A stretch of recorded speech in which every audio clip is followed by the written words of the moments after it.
على من لا نبي بعد أما بعد সমস্ত প্রশংসা সেই মহান আল্লাহ সুবহানাহু ওয়া তাআলার জন্যই যিনি আমাদের দ্বীনি মজলিসে বসার জন্য তৌফিক দান করেছেন। সে আল্লাহ সুবহানাহু ওয়া তাআলার লাখো কোটি প্রশংসা, তার সম্মানের মতো প্রশংসা, তার ইজ্জতের মতো প্রশংসা। সকলে বলে আমরা আলহামদুলিল্লাহ। তারপরে পরে আমাদের আখির নবী তাজদার মদিনী আহমদ মুজতবা মুহাম্মদ মুস্তাফা রাসূল আরবি সাল্লাল্লাহু আলাইহি সাল্লামের উপর অগণন দরুদ হোক। আল্লাহুম্মা সাল্লি আলা আল্লাহুম্মা বারিক আলাইহি। আজকের খুতবার বা আমাদের আলোচনা আজকে যে রয়েছে জালসার, সেটি হচ্ছে রিজিক সম্পর্কে আলোচনা করব ইনশাআল্লাহুল আজিজ। আল্লাহ যেন আমাদের বৈধ রিজিক খাওয়ার এবং বৈধ পন্থাতে চলার যেন তৌফিক দান করেন, আল্লাহুম্মা আমিন। আল্লাহ রাসূল সাল্লাল্লাহু আলাইহি ওয়াসাল্লাম বলছেন, আল্লাহ সুবহানাহু ওয়া তাআলা বলেন কোরআনের মধ্যে, ফাইদা কুদিয়াতিস সালাত ফান্তাশিরু ফিল আরদ ওয়াবতাগু মিন ফাদলিল্লাহ। ফাইদা কুদিয়াতিস সালাত, তোমরা যখন সালাতকে পূর্ণ করে নিবে, ফান্তাশিরু ফিল আরদ, তো তোমরা জমিনের বুকে ছুটে পড়ো, ওয়াবতাগু, তোমরা খুঁজো, মিন ফাদলিল্লাহ, আল্লাহর ফজল, আল্লাহর রহমত। আল্লাহর রহমত কি? ওয়াদারুল ব্যয়, সেটা হচ্ছে ব্যবসা। তাহলে শরীয়ত আমাদের কখনোই বলে না, অনেকজন বলে যে শুধু নামাজ রোজা করতে থাকবো নাকি, দিন দুনিয়ার কোনো কাজ নেই। কিন্তু আল্লাহ সুবহানাহু ওয়া তাআলা বলছেন যে তোমরা যখন সালাত আদায় করে নিবে, তোমরাও বসে থাকিও না, কি করো?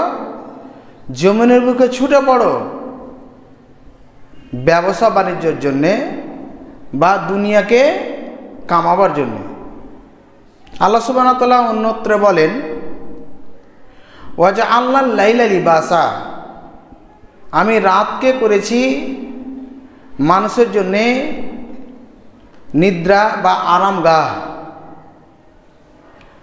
ওয়াজআলনা নাহারা মাআশা, আর দিনকে করেছি উপার্জনের জন্য। তাহলে আল্লাহ সুবহানাহু ওয়া তাআলা দ্বিতীয় জায়গায় বললেন যে রাতকে আরামের জন্য করেছেন এবং দিনকে উপার্জনের জন্য করেছেন। তাহলে এই আয়াত দ্বারাও বোঝা যায় যে আমাদেরকে কি করতে হবে? উপার্জন করতে হবে। এমতো আল্লাহ সুবহানাহু ওয়া তাআলা রাসূল সাল্লাল্লাহু আলাইহি ওয়াসাল্লাম বলছেন যে ইন্না রিজকা ইয়াতুলবুন নাস কামা ইয়াতুলবুল আজাল, মানুষের রিজিক মানুষের সাথে এরকমই দৌড়ায় যেরকম মালাকুল মউত দৌড়ায়। যেরকম মালাকুল মউত থেকে কেউ বাঁচতে পারবে না, অর্থাৎ মৃত্যু থেকে কেউ যেরকম বাঁচতে পারবে না, ওই রকমই কেউ রিজিক থেকে বাঁচতে পারবে না। তাই আমাদের রিজিককে কামাতেই হবে এবং বৈধ পন্থাতে কামাতে হবে। শুধু আল্লাহ আল্লাহ করলে হবে না। উমর ফারুক রাদিয়াল্লাহু তাআলা আনহু জামানায় সিরিয়া থেকে কিছুগুলো লোক এসে মসজিদে উপস্থিত হয় এবং মসজিদে তাসবিহ তাহলিল করে, সুবহানাল্লাহ আলহামদুলিল্লাহ করে। এ করতে করতে কয়েক টাইম কেটে যায়। তো তাদেরকে উমর ফারুক রাদিয়াল্লাহু তাআলা দেখছেন যে আপনার জোহরেও আছে, আসরেও আছে, মাগরিবেও আছে, তো এরা কারা? তো ওদেরকে জিজ্ঞাসা করলেন মুসাফির হিসাবে যে কোথায় খাওয়া দাওয়া হচ্ছে তোমাদের, বা কোথায় আছো? ভাই আমরা তো বাইরে থেকে এসেছি, সিরিয়া থেকে এসেছি, ইয়ামান থেকে এসেছি, তো তোমাদের খাওয়া দাওয়ার ব্যাপার কি? তোমরা যে বাইরে যাচ্ছ না খাটতে টাটতে? তো বলছি যে আমরা মসজিদে থাকছি, সুবহানাল্লাহ আলহামদুলিল্লাহ করি, আর আমরা তাসবিহ তাহলিল করি, মানুষ খাওয়া টাওয়া দিয়ে চলে যায়। উমর ফারুক রাদিয়াল্লাহু তাআলা বলছেন যে তোমাদের এই সুবহানাল্লাহ আলহামদুলিল্লাহ করছো ঠিক আছে, কিন্তু তোমরা যদি আজ থেকে যদি সালাতের পরে মসজিদে বসে থাকতে দেখি, আর তোমরা ব্যবসা বাণিজ্যের জন্য যদি না বের হও, তাহলে জেনে রাখো যে তোমাদের উপরে কড়া বর্ষণ হবে। তাহলে বোঝা গেল যে বসে থাকলে হবে না, শুধু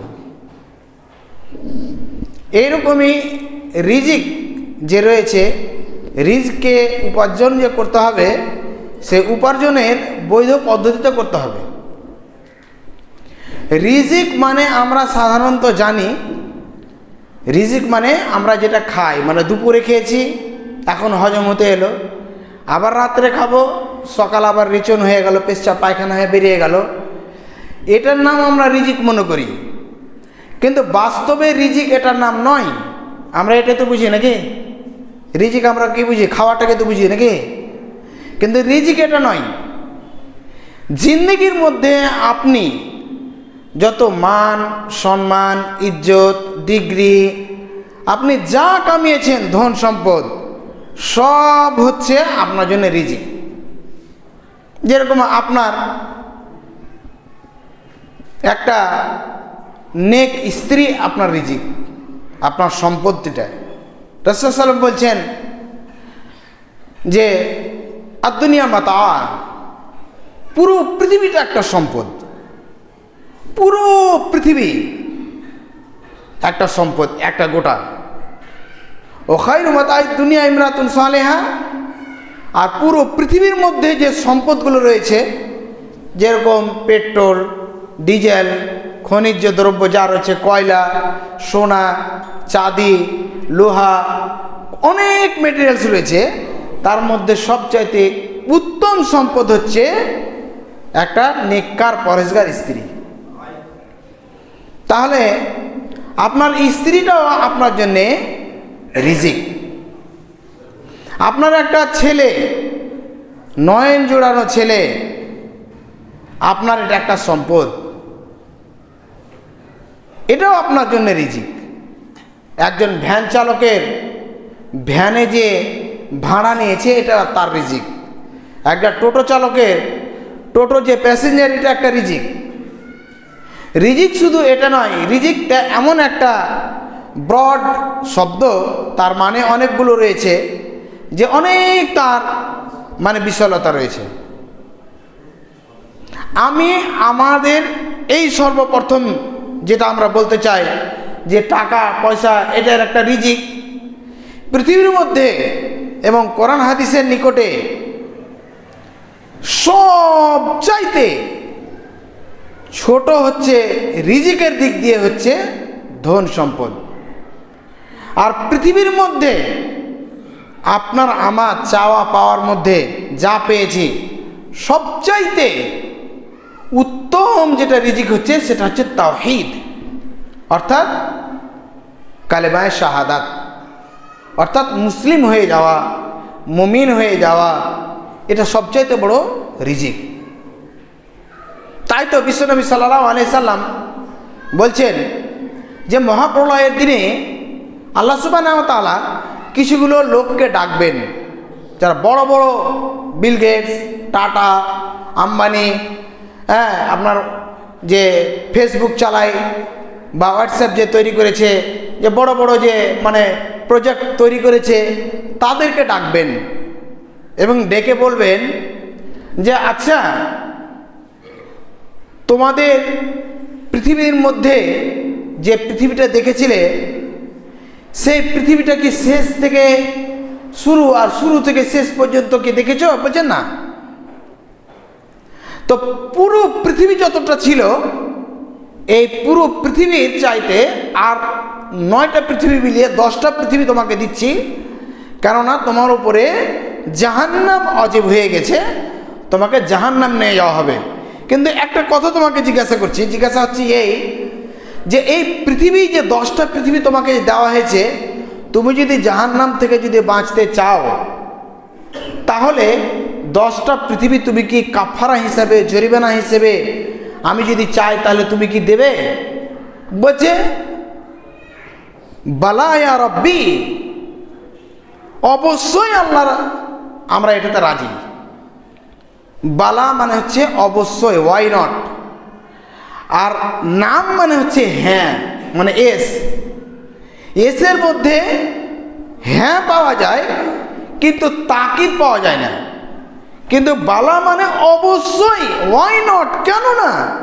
এই পৃথিবী 10টা পৃথিবী দিয়েছেন, এর চাইতে যে 10টা পৃথিবী যদি আর দেন সেটাকেও আমি প্রত্যাখ্যান করে দেব, শুধু জাহান্নাম থেকে আমি বাঁচতে চাই। তখন আল্লাহ সুবহানাহু ওয়া তাআলা বলবেন, আচ্ছা আচ্ছা আচ্ছা, এটা তুমি চাইছো যে 10টা পৃথিবী দিয়ে তুমি জাহান্নাম থেকে বাঁচতে, এর চাইতে তোমাকে আমি সহজ সরল এবং তোমাকে সুযোগ দিয়েছিলাম পৃথিবীর মধ্যে শুধু একটা যদি তুমি কাজ করে আসতে, সেটা হচ্ছে কালেমায়ে শাহাদাত, অর্থাৎ তুমি ঈমানকে তুমি যদি বাঁচিয়ে নিয়ে আসতে, তাওহীদকে তুমি যদি বাঁচিয়ে নিয়ে আসতে, তাহলে তোমাকে আর জরিমানা দিতে হতো না। তুমি পৃথিবীতে যদি আমার কাছে যদি আসতে, কাউকে শিরিক করে আসতে না, তাহলে তুমি পাস করে যেতে। অতএব তোমাকে সুযোগ দেওয়া হয়েছিল, তোমাকে সুযোগ আর কাজে লাগাওনি। আজ তোমাকে জিজ্ঞাসা করলাম যে পৃথিবীর মূল্য কি, আর শাহাদাত অর্থাৎ কালেমায়ে শাহাদাতের মূল্য কি, তাওহীদের মূল্য কি, তার কি সম্পদ, সে সম্পর্কে তোমাকে জানালাম, শুধু অনুভূতি করার জন্য তোমাকে জানালাম। তাকে তুমি ধরো আর জাহান্নামে ফেলো। খুদুহু ফাকুল্লুহু সুম্মাল জাহিম সাল্লু, তাকে ধরবে আর ঝিঁঝির দিয়ে বেঁধে তাকে জাহান্নামে নিক্ষেপ করা হবে। বুঝাতে চেয়েছি এই যে সবচাইতে আমাদের কাছে যে আমাদের কাছে যে আল্লাহ সুবহানাহু ওয়া তাআলার কাছে যে চাওয়া পাওয়া, আমরা সর্বপ্রথম যে পেয়েছি আমরা রিজিক হিসাবে, সেটা হচ্ছে তাওহীদ। এটা আমরা অন্তর খুলে একবার বলি আলহামদুলিল্লাহ। দ্বিতীয় যেটা রিজিক হচ্ছে, আমরা যদি নিজে যদি জিজ্ঞাসা করি, নিজে যদি জিজ্ঞাসা করি নিজের নফসকে, অন্তরকে, যেরকম এখানে কে আছে বলেন তো হাত তুলে যে তাকে 50 লক্ষ টাকা দেওয়া হবে, তার ডান দিকের পাটা এখান থেকে কেটে নেবে? কেউ আছে কি রাজি হবে? হাত তুলেন তো। কোনো জ্ঞানী ব্যক্তি আছে? রাজি হবে না। ও মনে করলে আমি 2 লাখ টাকা দিয়ে 5 লাখ টাকা দিয়ে 5 লাখ দিয়ে দিব, 50 লক্ষ টাকা পাবো, 1 কোটি টাকা হলেও দিবে না। এখানে অনেক জ্ঞানী গুণী লোকেরা আছেন, সম্ভ্রান্ত লোকেরা আছেন। কাউকে যদি বলি যে আপনার চোখটা একটা উঠিয়ে নিব, একটা কাজ চলবে, আপনাকে 10 লক্ষ টাকা দিচ্ছি, কেউ দিবে? দিবে না। তাহলে আপনার ক্যালকুলেশনে, আপনার হিসেবে, তাহলে আপনার পাটা 50 লক্ষ টাকা, আপনার চোখটা 10 লক্ষ টাকা। আরে চোখ দূর ছেড়ে দেন, আপনার এই 2টা আঙ্গুল যে আছে, এই আঙ্গুল 2টা, কেউ যদি মনে করে যে এই 2টা আঙ্গুল কেটে দেওয়া হবে, তাকে আমি 10 লাখ টাকা দিব, কেউ চাইবে না। কারণ এটা এই 2টা আঙ্গুল যদি কেটে দেয়, সে লিখতে পারবে না, খেতে পারবে না, কোনো জিনিস খুলতে পারবে না, কিচ্ছু করতে পারবে না। বুঝতে পারলেন? তাহলে এই 2টা আঙ্গুলই আপনার 10 লক্ষ টাকা দাম। তাহলে এইগুলো জিনিস পাল্টানো যায়, এগুলো জিনিস পাল্টানো যায়। যেরকম পায়ের বদলে পা, নকল পা পাওয়া যাচ্ছে, হাতের বদলে হাত, নকল হাত পাওয়া যাচ্ছে। এইরকমই চোখের বদলে চোখ, লেন্স লাগিয়েছে, একটা চোখে দেখছে, এই চোখ বুঝাই যায় না যে ওর চোখটা নেই। কিন্তু এমন এমন জিনিস আছে যেটা পাল্টানোই যাবে না। যেরকম কাউরির মগজ যদি খারাপ হয়ে যায়, ব্রেন যদি কোমায় চলে যায়, ও কোটি টাকা দিয়ে ও ব্রেনকে কিনে পাবে? পাবে? পাবে না। এই যে সামান্য আপনার আম্বানির ছেলেকে, অনিল আম্বানিকে একটা রোগ হয়েছে, থ্যালাসেমিয়া। ওই রোগটা হলো রক্ত সঞ্চালন আস্তে আস্তে কমে যাওয়া, অর্থাৎ শরীরে রক্ত কমে যাবে আর মোটা হতে থাকবে, হাঁপানি হয়ে যায়। এই ওনার কাছে এত টাকা ও যদি চায় তো ওষুধের কোম্পানি যে কোনো সময় ওষুধের কোম্পানি হয়ে যাবে। বড় বড় ডাক্তার পৃথিবীর, আমেরিকা, আফ্রিকা, জর্ডান, লেবানন, যা বড় দেশ আছে উন্নত মানের, যদি চায় ডাক্তারকে কমিটি বসিয়ে দিতে পারবে। কিন্তু তার ছেলে যে শরীর থেকে রক্তটা যে কমে যাচ্ছে, এই রক্তটা এখন পর্যন্ত তৈরি করতে পারে না, তাহলে তার ওই পয়সার কি দাম? আপনি এতদিন পর্যন্ত আপনি বেঁচে আছেন, কয় ব্যাগ রক্ত আপনি চড়িয়েছেন বলেন? আপনি কতটি শ্বাস নিয়েছেন? এই যে করোনা চলে গেল 2019 সালে, এই শ্বাস আমরা কতবার শ্বাস নিয়েছি, কতবার শ্বাস ছেড়েছি। সামান্য একদিন থেকে দুদিন আমরা এই মানে নার্সিংহোমের মধ্যে আইসিইউতে থেকেছে, তার 4 লাখ 5 লাখ বিল। এই যে আবুল কাসেম হাফিজাহুল্লাহ ছিলেন, ওনার স্ত্রী আর উনি 3 দিন না 4 দিনে 5 লক্ষ টাকা বিল, তাদেরকে করোনা অ্যাটাক করে নিয়েছিল। তাহলে আমরা করোনাতে যাইনি, আমরা সুস্থভাবে চলতে পারছি, আমাদের শ্বাসকষ্ট হয়নি। আল্লাহ আমাদের কত বড় সম্পদ দিয়েছে, এটা একটা রিজিক। তাহলে আমাদের রিজিক আমাদের কাছে আছে। আর যেটা আমরা সাধারণত দুনিয়ার রিজিক যেটা আমরা মনে করে থাকি আর খেয়ে থাকি, এটা রিজিকের ব্যাপারে আমরা অবশ্যই দৌড়া বাড়াই, কিন্তু আমরা দৌড়াতে আমাদের ভুল হয়। জেনে রাখেন, আল্লাহ সাল্লাল্লাহু আলাইহি ওয়াসাল্লাম বলছেন, ইন্না রিজকা ইয়াতলুবুন নাস কামা ইয়াতলুবুল আজাল। মানুষের রিজিক মানুষের সাথে এরকমই দৌড়ায় যেরকম মালাকুল মউত দৌড়ায়। অর্থাৎ মালাকুল মউত থেকে কেউ যেরকম বাঁচেনি, রিজিক থেকেও বাঁচবে না। আপনার কপালে যদি রিজিক থাকে আর হায়াত যদি না থাকে, থেকেও আপনি রিজিক কি করছেন? খাচ্ছেন। তাই আমরা দেখি, সবাই বলি যে লোকটা প্যারালাইসিস হয়ে হসপিটালে পড়ে আছে, কিন্তু যা দেয় তাই খায় গো, হয় না এরকম? আর এরকম এর উল্টা আবার হয় যে কোনো লোক ওর হায়াত মানে অনেক রয়েছে কিন্তু রিজিক নেই, তখন আল্লাহ সুবহানাহু ওয়া তাআলা তাকে এমন একটা অসুখ দেয়, যে অসুখটা ধরেন যে টিউমার হয়ে গেছে গলায়, ক্যান্সার হয়ে গেছে, ব্রেন টিউমার হয়ে গেছে, বিছানায় পড়ে আছে অনেক দিন ধরে, কিন্তু খাওয়ার খেতে পায় না। আমরা বলে থাকি সমাজের মধ্যে, লোকটা অনেক দিন বাঁচলো, কিন্তু লোকটা শুধু পানি খেয়ে বাঁচলো, কিছু খেতে পেল না। একটু জুস খেয়ে বাঁচলো, কিছু খেতে পারলো না, একটু লিকুইড কিছু খেত, তাহলে তার হায়াত ছিল, রিজিক ছিল না। বুঝাতে চাইছি এই, আপনার রিজিক আমার রিজিক, পুরো পৃথিবীর যে লোক বা মাখলুক যা এসেছে, এই পৃথিবী তৈরি হয়নি আপনি কেন, আপনার মা কেন, আপনার নানি কেন, আপনার বড়াম্মা কেন, পৃথিবীতে যে কোনো লোক কেন, এই পৃথিবী হয়নি তার 50,000 বছর আগে আল্লাহ সুবহানাহু ওয়া তাআলা 5টা জিনিস লিখেছেন। তার মধ্যে একটা হচ্ছে রিজিক, একটা হচ্ছে বিবাহ। আপনার যেখানেই বিবাহ হবে সেখানেই হবে। তাহলে দেখে কেন? দেখে শুধুমাত্র মনের স্বাদ মিটাবার জন্যে, যেন তর্ক না হয় যে আমি ওখানে দেখতে গেছিলাম, ওখানে দেখতে গেছিলাম, তারপরে এটা দেখেছি রে ভাই। আর না হলে যদি একটু যদি মন কাটাকাটি হয়, আর আমরা জানি মায়ের জাত, এরা টেড়া হাড্ডির জাত, এরা না হলে কিছু হবে না। আর এদেরকে আবার তর্ক বিতর্ক না করলে জি ভরে না। তখন কথাতে আমরা বলে বসে থাকবো যে তোর মতন টেড়া হাড্ডিকে নিয়ে এসছি পেতনি, যদি আমি যদি বাপের কথা না শুনতাম, আমি যদি দাদির কথা না শুনতাম, আর প্রথমবার দেখেই বিয়ে করে নিলাম, দুটো আরও দেখতে হতো মনে হয়, ভুলটা আমি এরকম করেছি, কিন্তু ভুল ধারণা। যেখানে যার বিবাহ আছে সেখানে হবেই, শুধুমাত্র আপনাকে বাঁচতে হবে ইটিস পিটিস থেকে। এই যে ইটিস পিটিস করে না, বলছে জানু তোমাকে ছাড়া বাঁচবো না, মানে ওটাই জানু বেরে নাকি? আরে ভাই, তোমার জান যদি হয় তোমাকে জান দিয়ে দিবে আল্লাহ, তোমাকে ভালোবাসতে হবে না, হালাল পদ্ধতিতে ভালোবাসো। এখন শুরু হয়েছে নাকি হালাল পদ্ধতিতে ভালোবাসবে? হালাল পদ্ধতিতে কোনো ভালোবাসা হয়? বলে ইসলামিক গান বলে নাকি, ইসলামিক আবার গান কি কুমড়ো হয়ে গেল। আবার বলছে ইসলামিক হোটেল, আর মরা মুরগির গোশত খাওয়াই। হ্যাঁ, আসসালামু আলাইকুম বলে ও মেয়েকে চুমা খায়, বিসমিল্লাহির রহমানির রহিম বলে ওর হাত ধরে ঘুরে বেড়ায়, যাই হয়ে যাবে? হবে না।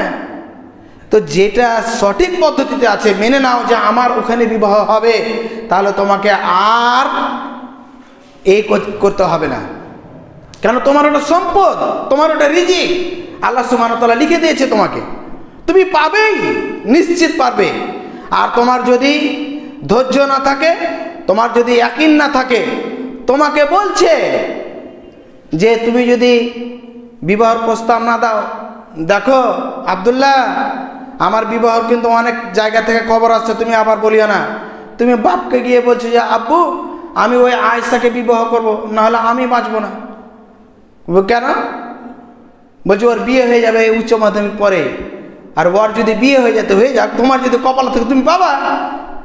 তোমার বিশ্বাস নেই হাদিসের উপরে,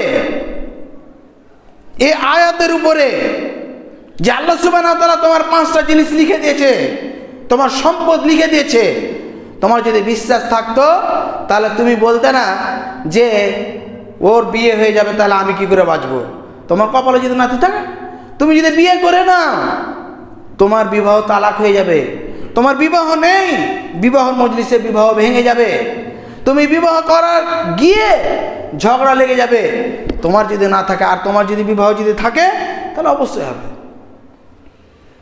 আমাদের গ্রামের, আমাদের পাড়ার, আমার সমাজের একজন মেয়ের বিবাহ হতে এসছে ফরাক্কা থেকে বিয়ে এসে সামান্য শুধু শাড়ি দেখা দেখি নিয়ে। আমাদের কিছু সমাজে দায়িত্বশীল লোক থাকে, সে দায়িত্বশীলেরা নিজের ছেলে নিজের মেয়ে যারা, ওরা দায়িত্বশীলই নয়, ও নাকি মণ্ডল সর্দার যারা আছে ওরা নাকি শাড়ি দেখবে। এই শাড়ি নিয়ে নিয়ে এই রং এরকম ছিল না, এই কথা ছিল না, এই কথা বলতে বলতে এমন একটা তর্ক শুরু হয়ে গেল। বলছে বিবাহই দিব না, ও মেয়ের বাপ বলছে বিবাহই দিব না, যা। এবার ওখানে একজন লোক ছিল, ওই উঠে বলছে যে আমার শালিকা আছে, ওর 5টা শালি, ওর শাশুড়ি মারা গেছে, দেখতে ভালো, বলছে চলো ওখানে বিয়ে দেবো। ওখানে বিয়ে দিয়ে চলে আলো। ওই মেয়েটা কোনো হলুদ মাখেনি, কিছু হয়নি, বিয়ে হয়ে গেল। তাহলে আপনি কি করবেন? আপনার যেখানে বিবাহ আছে সেখানে বিবাহ হবে। এইরকমই আপনার কপালে যদি টাকা লেখা থাকে যে 100 কোটি টাকার আপনি মালিক হবেন, তো নিশ্চিত আপনি হবেন, অবধারিত হবেন, অবশ্যই হবেন। যদি অমাবস্যার রাত্রে চাঁদ উঠে না, উঠে যেতে পারে, চিনিতে মিষ্টি থাকে, মিষ্টি নাও থাকতে পারে, সূর্য পূর্ব দিকে উঠছে, পশ্চিম দিকে উঠে যেতে পারে, কিন্তু আপনার কপালে যত টাকা লেখা আছে অত টাকা আপনি পাবেন। কেন? আল্লাহর সম্পদ এত ছোট নয় যে আপনার 100 কোটি টাকা কেটে আপনার আব্দুল্লাহ টাকা কেটে আব্দুর রহমানকে দিবে, এটা নয়। আপনি উত্তম পদ্ধতি কামান আর হালাল পদ্ধতিতে কামান।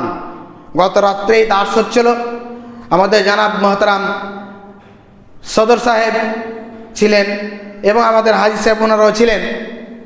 কথাতে বলছিলাম যে রিজিকের উপার্জনের পদ্ধতি, তার মধ্যে কয়েকটা হাদিস ছিল। তার মধ্যে একটা হাদিস ছিল এই যে আল্লাহ সুবহানাহু ওয়া তাআলা নিজের আত্মীয় স্বজন এবং ছেলে মেয়েকে খাওয়ায়। এই রিজিক হচ্ছে দান স্বরূপ। কি স্বরূপ? দান স্বরূপ, নেকি স্বরূপ। কিন্তু আমাদের আত্মীয় স্বজনকে এবং ফকির মিসকিনকে খাওয়াই না। জেনে রাখা অবশ্যই উচিত হবে। আল্লাহ রাসূল সাল্লাল্লাহু আলাইহি ওয়াসাল্লাম বলছেন যে কেউ যদি একটা জিনিস করে, তাহলে সেই ব্যক্তি 3টে জিনিসের সমান নেকি পাবে। নাম্বার 1, আল জিহাদ ফি সাবিলিল্লাহ, আল্লাহর রাস্তায় জিহাদ করে যত নেকি পাবে সে ততটুক। নাম্বার 2, তাহাজ্জুদ পড়ে নিয়মিত যত নেকি ততটুক পাবে। আর নাম্বার 3, তার সাদাকা করে, নফল সাদাকা যেগুলো রয়েছে, যত নেকি পাবে ততটুকু নেকি পাবে। সে কাজটা হচ্ছে আত্মীয় স্বজন এবং ফকির মিসকিনকে সৎভাবে খেতে দেওয়া। বিশ্বনবী সাল্লাল্লাহু আলাইহি সাল্লাম বলছেন, কেউ যদি 2টো জিনিস চায়, মা বোনেরা আপনারা বিশেষ করে আপনাদের দৃষ্টি আকর্ষণ করতে চাইছি, মন দিয়ে শুনবেন, এটা আপনাদের জন্য বিশেষ করে বলি। নাম্বার 1, কেউ যদি নিজের স্বামীর বয়সকে বাড়াতে চায়। কি চায়? স্বামীর বয়সকে বাড়াতে চায়। কোন মেয়েটা চায় না যে আমার স্বামী বেঁচে থাকুক, যতই টাকা ধন সম্পদ থাক, তার যদি স্বামী যদি না থাকে তাহলে মাথার ছাদ থাকবে না, তার মাথার তাজ থাকবে না, তার সম্মান থাকবে না, তার সবই আছে কিন্তু তার বুকে বল থাকবে না। যেরকম কোনো রোগ, তার শরীর সব টাকা পয়সা আছে আর হার্টের অসুখ হয়ে গেছে, একটু হাঁটতে গেলে জিটা ধস ধস করে উঠে, একটু খেতে গেলে তার জিটা ধক ধক করে উঠে, একটু চলতে গেলে তার শরীর থরথর করে, ওই রকমই আপনার টাকা পয়সা ছেলে মেয়ে সব আছে, শুধুমাত্র যে বুড়োটা ঘরে ছিল না, ওই বুড়োটা যদি না থাকে তাহলে আপনার কোনো মূল্য নেই। এক কথায় স্বামীকে সবাই বাঁচিয়ে রাখতে চায়। নাম্বার 2, কেউ যদি বাড়িতে টাকা পয়সার বরকত চায়, কোন লোকটা চায় না যে আমার কোন মেয়েটা চায় না, যে আমার কোন মাটা চায় না, যে আমার কোন বোনটা চায় না যে আমার স্বামীও বেঁচে থাক আর আমার বাড়িতে টাকা পয়সাও থাক, তাহলে সেই দুটো জিনিস চাই। তাহলে একটা জিনিস করতে হবে। একটা জিনিস কি? সেই জিনিসটি হচ্ছে যে আত্মীয় স্বজনের সঙ্গে, মা বাবার সঙ্গে, শ্বশুর শাশুড়ির সঙ্গে সদ্ব্যবহার করতে হবে। কেউ যদি সদ্ব্যবহার করে তাহলে ইনশাআল্লাহ এই দুটো জিনিস পাবে, অর্থাৎ তার স্বামীর জিন্দগির মধ্যে বরকত হবে, তার টাকা পয়সাতে বরকত হবে ইনশাআল্লাহ। আল্লাহ রাসূল সাল্লাল্লাহু আলাইহি ওয়াসাল্লাম যখন মেরাজে গেলেন তখন দেখছেন জাহান্নামের মধ্যে কিছু লোক। তো আল্লাহ রাসূল সাল্লাল্লাহু আলাইহি ওয়াসাল্লাম বলছে, মা সালাকাকুম ফি সাকার, তোমরা জাহান্নাম, সাকার নামক জাহান্নামে কেন এসেছো? তখন তিনারা বললেন যে লাম নাকুম মিনাল মুসাল্লিন ওয়া নুতইমুল মিসকিন, আমরা সালাত আদায় করতাম না, ফকির মিসকিনকে খেতে দিতাম না, আত্মীয় স্বজনের খাওয়ার নিয়ে আমরা খুব ভাবতাম, তাই আমাদের এরকম ব্যবস্থা। কিছুক্ষণ পূর্বে আমরা শুনলাম আমাদের শেখ হযরত আলী সাহেবের কাছে সালাতের কথা, এখন শুনলাম আমরা রিজিকের কথা। আমি 88 মিনিট বললাম, আলহামদুলিল্লাহ যা বললাম আমরা আমল করার চেষ্টা করব। উনি মোটামুটি 40 মিনিট পেয়েছেন, এটা হচ্ছে আল্লাহ ওনার কপালে লিখেছেন। উনি হঠাৎ এসে উপস্থিত, আর আমাদের অবস্থাও এরকম। আল্লাহর রহমতে ওনার কথা এখানে কবুল করেছেন, ওনার কথা শুনবেন। তার কিছুগুলো কথা হলো 52তে সময় হবে, তাই উজু করেন, নামাজের পরেই মাদানী সাহেব আসবেন এবং বক্তব্য হবে। আপনাদের জন্য একটু ছোট্ট করে ব্যবস্থা করা হয়েছে, চা পানি বা টিফিনের, খেয়ে দিয়ে আবার শুরু করবেন। এছাড়া সময় নামাজ পড়ে চলে যাবেন। আল্লাহ যেন কবুল করেন। আল্লাহুম্মা আমিন। সুবহানাকা আল্লাহুম্মা ওয়া বিহামদিকা আশহাদু আল্লা ইলাহা ইল্লা আনতা আস্তাগফিরুকা ওয়া আতুবু ইলাইক।